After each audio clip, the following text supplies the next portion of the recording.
Hi, and welcome. You're listening to the X22 Report. My name is Dave, and this is episode 724.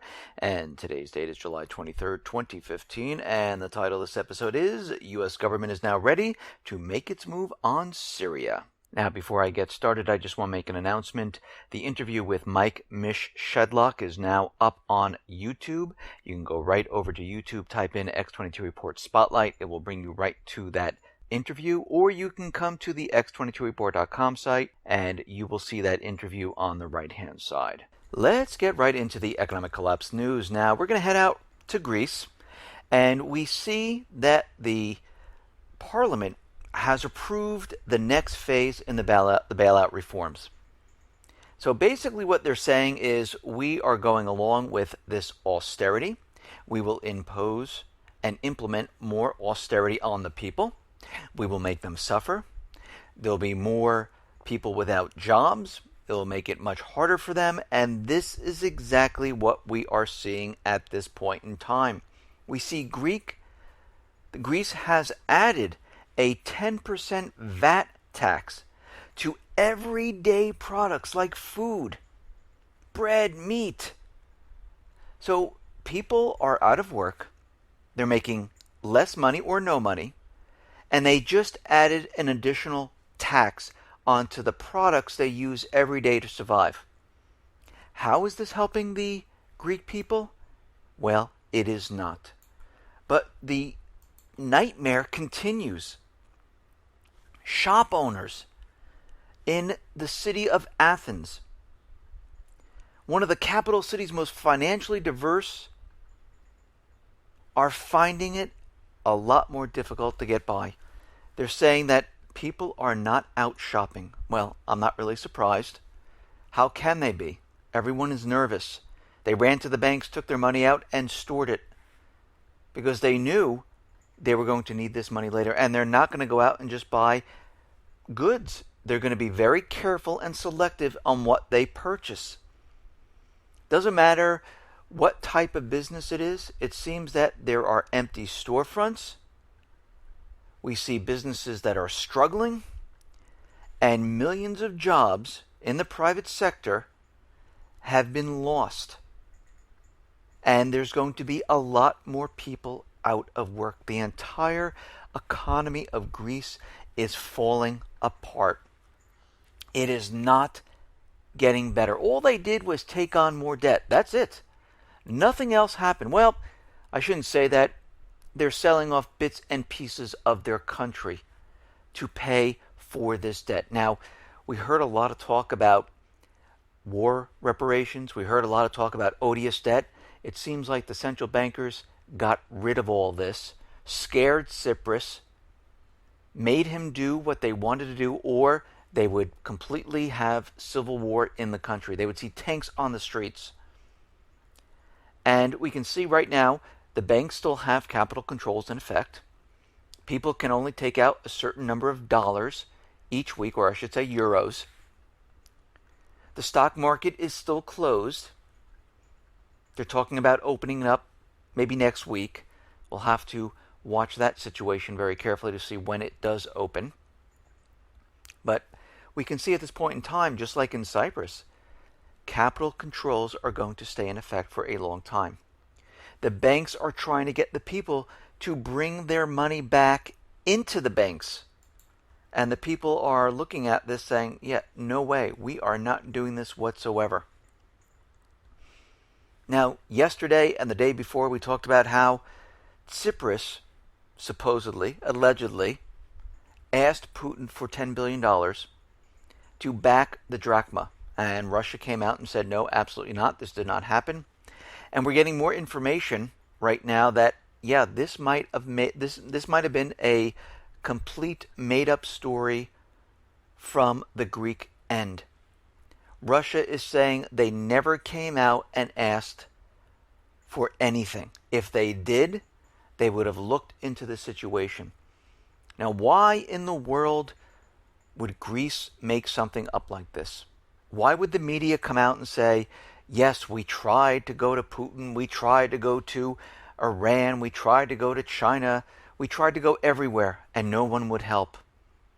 Well, it looks like at this point, they're trying to make the case of this is why we had to go along with the central bankers. They had to come up with something to explain away why they went along with the central banking bailout agreement, which is basically an austerity agreement. Because the people voted no, and they got something worse. So at this point, you can see government, central bankers, they do not care what the people think. They don't care if they vote. They don't care. They're going to do what they want to do no matter what.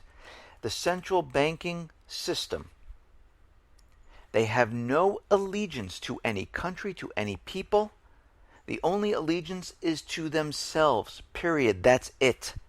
And we are definitely seeing this. We have front row seats to it. And when times are tough, it doesn't matter.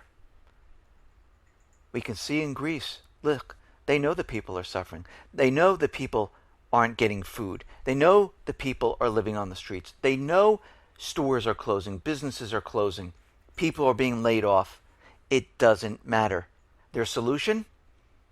More austerity and sell off the country. That's it. That's the solution. And we see throughout the Eurozone, things are not getting better whatsoever. Of course, they're trying to make you believe that things are getting better. In Spain, the unemployment rate dropped to 22.4%. But what's very interesting about this, they must be taking their lessons from the United States government central bankers, because they're coming up to an election. And as you know, during every election, they try to massage and manipulate the numbers and try to bring them down to make it look like things are getting better. And they're saying in Spain, look, our programs are working. We had an unemployment rate of 23.8%. We brought it down to 22.4%. The economy is in a recovery. Well, France tried this. Holland tried this every year since 2013. And we see where that ended up, in no recovery whatsoever. And we're looking at Spain right now. Their youth unemployment is at 49.2%. 50% of the youth, those under 25 years old, do not have jobs. This is the next generation to support the country. If this generation is not working, what does this mean? This means the country is going to slip further and further into an economic disaster. That's what that means. And these unemployment numbers that they're throwing out there because there's an election coming up, believe me, they're going to rise right after the election. Or maybe they'll use those manipulated calculations the United States uses and have it go all the way down to 6%. And they just won't count all those people who are living in tents, living on the streets, who don't have jobs. They'll just pretend that everything is fine. We see in France, the French farmers are angry. They're complaining that their prices for their products are so low, they can't even meet their costs. And you have to remember, Russia put a ban on agricultural products, importing it from France and other European countries. And the farmers are really feeling this. They're out there protesting. They're blocking roads. And they're saying that this is getting out of hand right now. We can't make ends meet. And it's not helping us here that Russia is not purchasing our goods. Because why? They have this huge supply of food, not enough demand. And their prices continually drop. In the UK, we see that retail sales have unexpectedly declined in June on a wide range of goods, including food, furniture, sporting equipment, jewelry. The volume of sales included auto fuel fell by 0.2% from May. The Office for National Statistics said in London on Thursday that, we don't know why this is happening, but retail sales unexpectedly just have fallen. They were forecasting a 0.4% increase. Gee, I wonder what happened. Well, we know it's not the weather. We know that it's not too hot. What is it? Well, it has to be the economy. People are getting nervous. They feel it. They feel the economy around the world. It's not getting any better. They're looking at other countries and saying, okay, they're having problems.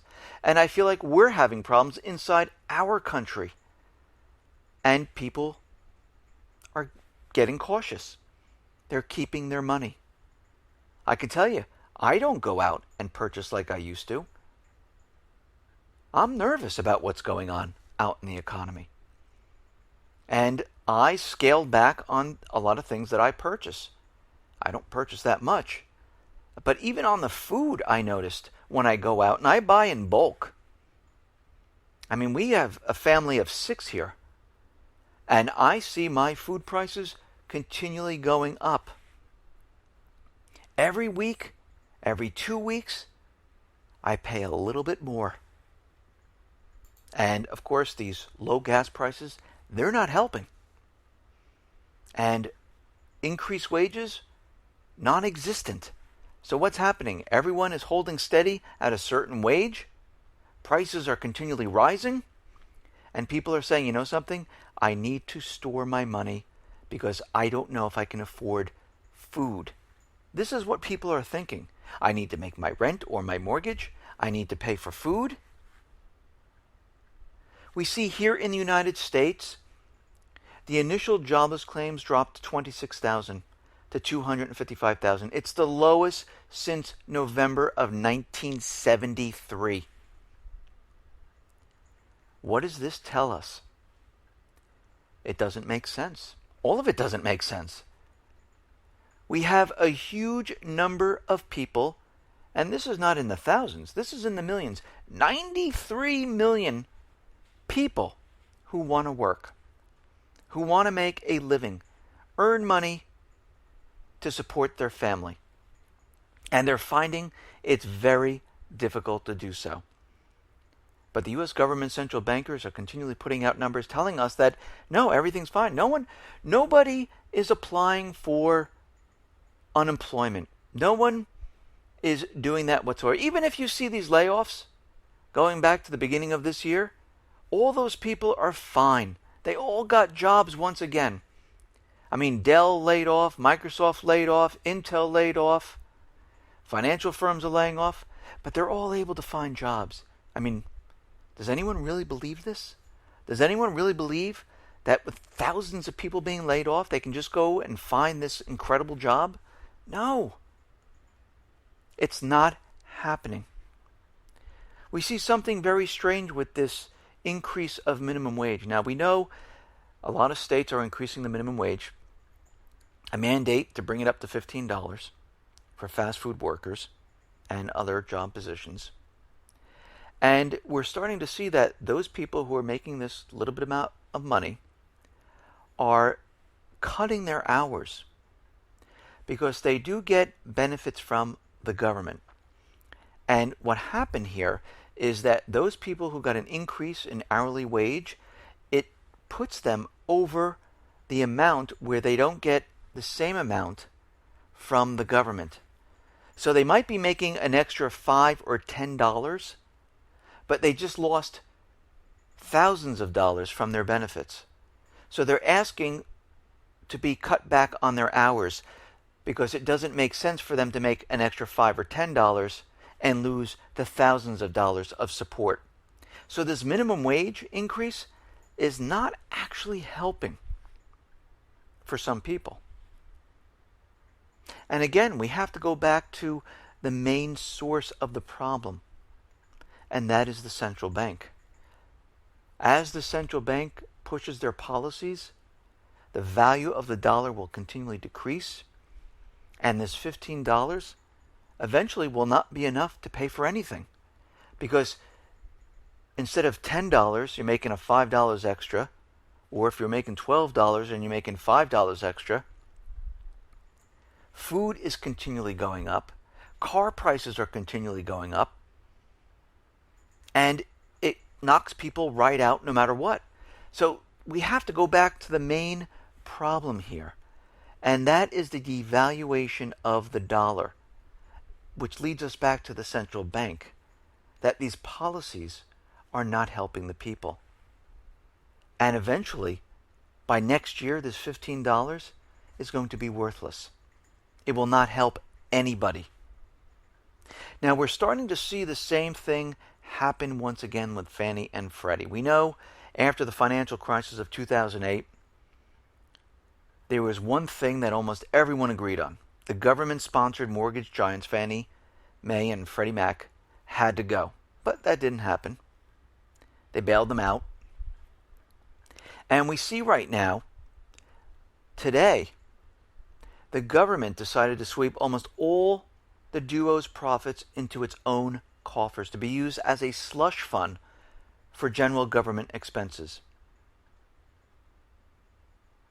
As a practical matter, it's what helped us reduce the deficit of the government, and this is coming from Secretary Jacob J. Lew.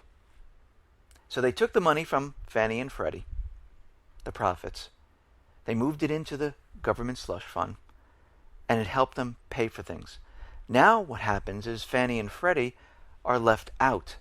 And if there's a financial crisis, guess what? Fannie and Freddie is going to suffer losses of about $5 trillion. Who's going to make this up? The taxpayers? Well, if I remember, there's no more bailouts. So who is going to help Fannie and Freddie? It seems like we're headed to that same type of scenario. All they're doing is juggling this money around, telling you that everything is fine. But if one little thing falls apart, the last one holding the egg, that's the one that's going to have the problem. It's like musical chairs. And all of a sudden people are going to say, oh, we have a major problem. Fannie and Freddie, they need $5 trillion. Where are we going to get this from? Well, they took this money to use it for something else, to make their books look good. So we can see, basically, the U.S. government is in big trouble. Yesterday I talked about Caterpillar, and we're starting to get some final numbers out of Caterpillar. The second quarter sales dropped by 14%. This is the worst tumble in 2 years. So basically this is telling us that we're headed for a major depression. And it's going to continue on because, as we know, Caterpillar has 31 months of negative sales revenue coming into the company. Longer than the Great Recession of 2008. We see the same thing in IBM. But we see signs that the economy is already in worse shape than it was during the last recession in 2008. Back in 2008, as we talked about before, only 18% of all American kids were living in poverty. Now it's 22%. Nearly 3 million more children living in poverty today. In 2008, the home ownership rate in the U.S. was hovering around 68%. Today, it's plunged to 64%. It hasn't been this low in more than 20 years. When Barack Obama came into office in 2008, the federal government was spending about $37 billion a year on the federal food stamp program. Today, it's about $74 billion. Actually, it is double. The U.S. national debt was sitting at $9 trillion when Obama entered the White House in 2008. Since that time, the debt of the federal government has doubled, but of course they stopped the debt clock. So we are at $8 trillion. We put on $9 trillion in the last 7 years. During Obama's recovery, the real median household income has gone down. Prior to the last recession, it was at $54,000. It dropped to $52,000. Now, during a healthy economy, what do we normally see? Well, we see retail expand. We see more businesses opening up. But what have we been seeing the last 6 to 7 years? More businesses have closed in the United States than have opened. This has never happened before in all of U.S. history. Obama is constantly telling us about how unemployment is going down. But we all know the truth. We've mentioned this so many times. We understand that they do not count those people who have fallen off. Those people who don't want to work or support their family or bring in food. Those people who don't want to go on vacation, pay their rent or mortgages. No, these people are having a very rough time finding work. That's the problem. So unemployment really hasn't gone down. We see the velocity of money is a very important indicator of a healthy economy. And what are we seeing right now? Well, when an economy is functioning smoothly, people are feeling good, the economy is really growing, we see the velocity of money continually going up. When an economy is in trouble, the velocity of money trends to go down. And this is what we are seeing right now. Actually, the velocity of money at this point brings us back to a period of about 1960. What does this tell us? This tells us that we are in a depression collapse scenario. And the economy is not improving whatsoever. Now we see that Iran and other countries, they are preparing for all these sanctions to go away once this deal has been signed by Iran, the United States, and other countries, and the UN says it's a go. And we see right now Iran wants to join the World Trade Organization once all the signatures are on the nuclear deal. We also see the BRICS and Shanghai Cooperation Organization are also interested in strengthening ties with Iran. Iran's president attended the BRICS SEO summit, and Russia has invited them to join. And we're going to have to see how this plays out once everything is signed and which way Iran turns. Now, I don't talk about this quite often, but it seems there is now a bill in Congress in a vote to override state law and block Americans' right to know if your food is being genetically modified. Now, I try to eat very healthy. I try to create and make my own food. I don't buy the canned food. I don't like getting pre-made food. Whatever I do, it has to be fresh, and I have to make it. And I want to know if anything that I'm buying is genetically modified. I look at ingredients. And right now, the government is saying that, you don't have the right to know if your food has been genetically modified, and we don't have to label it. Well, I'm saying, as a person here on this planet, I have every right to know what I'm putting in my body. And we're starting to see that major organizations show that Americans overwhelmingly want genetically modified foods labeled. And they don't believe that GMOs are safe.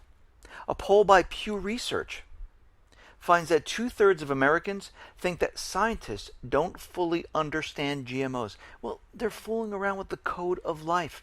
They don't know what type of long-term problems can occur from this. I mean, let's use common sense. FDA approves drugs, they approve different products, and later on we learn that it causes cancer, causes disease. And this is why you see these commercials with lawsuits. Again, they do not know what's going to happen with these foods that are genetically altered. And we see there are some states like Vermont, Connecticut, Maine, that they require GMO food labels. And if this bill goes through, it will override what Vermont, Connecticut, and Maine did. And the House will pass a bill today forbidding states from requiring GMO food labeling or from banning GMOs within their states. Just like with the TPP, Congress couldn't care less about what the American people want or what they think about or what's good for the country, because again, they are taking their orders from a different entity, corporation, bankers, foreign governments. They're not listening to the people. Look at Greece. They had a whole vote, a referendum. All the people said, listen, we don't like this. Don't do it. We voted you in not to do this. And guess what the government did? They didn't listen to the people. They did what they were forced to do. They folded. Because why? They're taking orders from a different entity. In that case, it was the central bankers. In this country, our government employees do not listen to the people. And we have every right to know what is going in our own bodies. We see Obama right now is going to create more executive actions on immigration. He's going to help the illegal immigrants to stay in the country. The Obama administration is moving forward with plans to expand a waiver program that will allow additional illegal aliens to remain in the country rather than apply for legal status from abroad. The Department of Homeland Security issued a proposed rule on Tuesday that would make changes to a waiver program created by Obama. So what they're doing is they need to bring in more and more illegals, have them stay here, because you have to remember it's all part of many different agendas. One is to bring them in, give them working permits, allow them to work for corporations. These illegals are allowed to work for the company, and the companies are not penalized with Obamacare where they have to pay $3,000. It also allows them then to apply for auto loans, student loans, join the armed forces, to continually blow up the bubbles. And you can see this is what it's all about. They need more and more of these people coming in because they realize from the last crisis in 2008, the American people are completely tapped out. Credit's ruined. They don't have high-paying jobs. They lost their homes. They lost their wealth. They lost their savings. And they're trying to bring in fresh blood to take up the slack. That is why this is all happening. Now, a lot of people who are wealthier, who are working outside of the country, they realize they're being taxed not just once, but many times because of all these different regulations like FECA. And people are saying, you know something, I'm going to renounce my citizenship because I can't take this anymore and I'm getting taxed too many times. It's not even worth it. So the government is realizing that all of these people are saying that they don't want to be a U.S. citizen. So what does the government do to keep them as a citizen? They don't give them benefits. They don't say, you know something, maybe we shouldn't be doing this. Stay as a U.S. citizen. You know what? If you want to leave, we're going to tax you more. You'll have penalties for giving up your citizenship. This is what they're doing to try to keep people as a U.S. citizen. And if you want to leave, we're just going to make a lot of money off you when you do. U.S. citizens who want to renounce their citizenship was at $450. Now it's $2,350. And you could be taxed on your wealth as you leave. There is a bill floating around where they want to raise the tax rate. So if you leave, they take a total of your wealth and they tax that. So it's really not an incentive to stay. They just want to get you while you're leaving. They should say, listen, we want you to remain a U.S. citizen. You are part of the United States. So you know what? We'll give you some benefits. We'll give you something to stay. We'll reduce your taxes a little bit. We'll give you some other type of benefit. But no, they think in the other way. You want to leave? We're going to punish you even harder. You don't want to take medical insurance? We're going to punish you. You don't want to pay our high premiums? You will be punished. This is how the government thinks. Now, we understand that the United States government central bankers, they go wherever Russia or China is. We see to have them always pop up in those countries where China or Russia have a good working relationship. And we see that a lot in Africa and South America. And right now, Obama is making a trip to Africa to talk about counterterrorism because of what's going on in Africa. And just from this trip down to Africa, we see that something might occur. Because every time we have some type of terrorism, the United States wants to come in and garrison that country with soldiers. I mean, we saw it with Nigeria. When Nigeria wouldn't allow the U.S. in there, all of a sudden there was Boko Haram kidnapping children. We had the First Lady holding up hashtag, save the children. And then all of a sudden that disappeared because they were getting no traction whatsoever. The Nigerian government said, no, we're not allowing U.S. troops in here. And of course, recently there was an election, and now all of a sudden, guess what? The United States can go into Nigeria to fight Boko Haram. And we can see that since the president is in Africa, it looks like something might occur in this area. Now, we understand the MH17 investigation is continuing. We have a couple of reports coming out. But what's very interesting is there's a statement from Deputy Minister of Foreign Affairs of Ukraine with regards to the criminal investigation to MH17. He is saying that all the information that Ukraine has, it's going to stay confidential and classified. And the results will not be presented for public discussion. Which is very interesting, and there's only one reason someone would do this.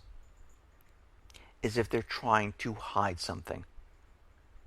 And you have to remember, in the beginning of all this, Ukraine, Australia, Netherlands, the U.S., all got together and said, listen, whatever you find, we're going to keep secret, confidential. If you want to release it, and one of the people in this group objects to it, it will stay a secret. And every time this happens, you have to think to yourself, what are they hiding? Now, off the coast of Crimea, Russian border guards, they detained a Ukrainian tanker in the Black Sea. They were carrying about 1,100 tons of undocumented diesel fuel on board. And the tanker was presumably the illegal buyer and seller of fuel and basically delivering this to Ukraine. The inspection showed the tanker has no captain. The crew is consisting of 10 members that lack the entire service documentation and the automated identification system. This means the ship was actually a ghost invisible for state controlling bodies. Now I'm just wondering where all this fuel is coming from. Most likely, maybe from the oil from Syria, from those areas where they've taken over that spot, and it's being set to different locations. We reported on this once before, where Ukraine was getting some oil deliveries from this area. We see right now that Poroshenko has put a new head in the Lugansk area, and they're saying that this new person is going to cause and aggravate the situation in the southeastern area. And they're saying that he deliberately did this to stir up tensions. We see the Donetsk ministry is saying that the Kiev forces have not removed their weapons from the contact line. Yes, Poroshenko said yes, they're going to do it. They said they need to sign it.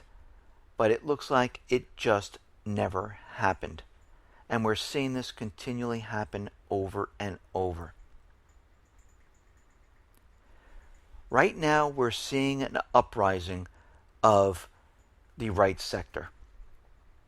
And it's starting to look like Poroshenko is not doing what the United States government central bankers want. And this right sector actually helped with the coup d'etat in Ukraine. And now we see that they're making waves in Kiev, and it's starting to look like there's going to be a new Maidan, maybe 2.0. Now, the question is, who is behind this? If the United States government central bankers used them once before, who's not to say they're using them right now? Or are they using them to kick off the war inside Ukraine, to make the situation in Ukraine where they have to come out and start attacking, and all of a sudden it spreads across the country? So we're going to have to watch this situation very, very carefully, and we're going to have to watch to see what is going to happen here. Now, the Pentagon wants to send the AN/TPQ-36 Firefinder radar to Ukraine. They want the radars deployed in Ukraine. They're saying they're not lethal, and it wouldn't undermine the official U.S. course on providing only non-lethal assistance. The maximum range of this radar is 31 miles, and this radar is usually towed around, and the proper truck that they usually use to tow these radars around is a Humvee. So it looks like this was planned in advance, because what did Ukraine just receive? About 100 Humvees. So they need this radar for what reason? Very interesting that they have the Humvees, they have the radars. The Humvees can be fitted with lethal weapons. They can carry around these radars, place them in certain areas, and they have a 31-mile coverage. Seems like they're planning for something. Now, we understand in the Middle East, the UN Syrian envoy is going to visit Damascus. They're going to talk about stopping the civil war. They're going to talk about peace. And at this point in time, we've seen this before, where they're talking about peace. Syria is hoping that since they had a peaceful talk with Iran, this would also happen in Syria. Now, I hope that can happen. I hope they say, okay, let's go for peace. Let's not have any type of war. Let's stop the killing. But then we have that Islamic State that's in Syria. That means the United States government central bankers would have to team up with Syria to fight their proxy army, which in turn would have to team up with Russia. So this seems like it might be an impossible situation. And Syria's finance minister is backing Putin's proposal of regional alliance against the Islamic State. And I should say foreign minister. So he's backing Russia, saying, listen, we all need to fight against terrorism. Russia should help. China should help. They should work with the Syrian government to help fight against these groups. Now, we understand the main goal of the United States government central bankers is to get into Syria. And we see there was a terrorist attack in Turkey. Now, we know that Turkey supports the Islamic State. We understand they let them go back and forth across the border. They have housing in Turkey. And most likely, what just happened could have been a false flag. But what's very interesting about all of this is that Turkey has agreed to let the U.S. military carry out airstrikes in Syria from the bases in Turkey. So basically, Obama had a problem with Erdogan. He lashed out at him about the human rights record of Turkey, especially when the president of Turkey cracked down against protesters using various means. And Obama said, this isn't right. It's a humanitarian problem. And now it seems like he's forgiven all of it. Because we have to remember, in Bahrain and all the other countries, they have humanitarian problems, but they have no problem giving weapons. So right now, I guess the United States government central bankers need Turkey, they need their bases to launch air attacks into Syria. And this tells me at this point that they're planning on something big. Because now they're positioned to carry out attacks against different parts of Syria. And we know they've been bombing inside Syria. They're not really hitting the Islamic State. They're hitting the infrastructure of Syria, because we know the main goal is to get Assad. So we're going to have to watch this situation right now, because it seems like all the pieces are coming together. Everything is being placed and readied for a major offensive in Syria. And we're starting to get information from the Russian anti-drug chief, who's saying that a lot of the money that's coming from the Islamic State is coming from illegal drug trade, not from oil. Where are they getting this from? Well, they're saying that this terrorist organization is getting a lot of their drugs from Afghanistan, from the poppy fields. And we know the CIA guards the poppy fields to pay for covert operations around the globe, because they sell it as opium. This is all starting to fit together. They're saying the Islamic State has made up around $1 billion annually from Afghan heroin traffic through its territory. So this tells us that they're using the same poppy fields to fund the operation. So this is how we know the Islamic State is the proxy army of the United States government central bankers. And this is how they're actually funding them. Because it makes no sense that the Islamic State was using the oil from Syria and Iraq, because all they'd have to do is shut down their convoy supply lines. I mean, are they really that difficult to spot? With all the satellite images from all the surveillance, you can't see a convoy of trucks?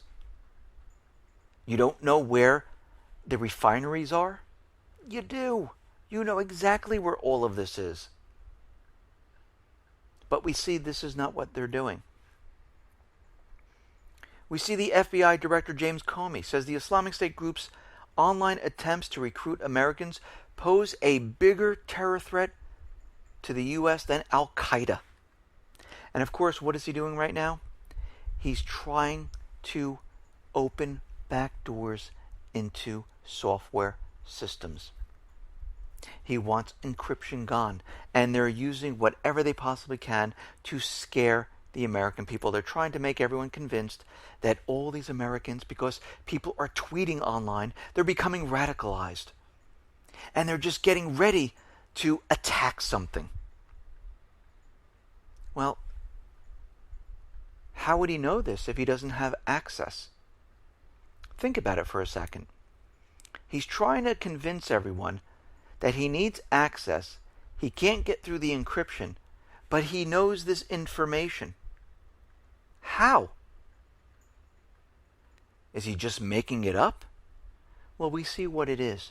It's a scare tactic to make everyone afraid. To make everyone say, you know something? We better do this or else. And this is what they're trying to do. They want the American people to give up their encryption, their privacy, their rights.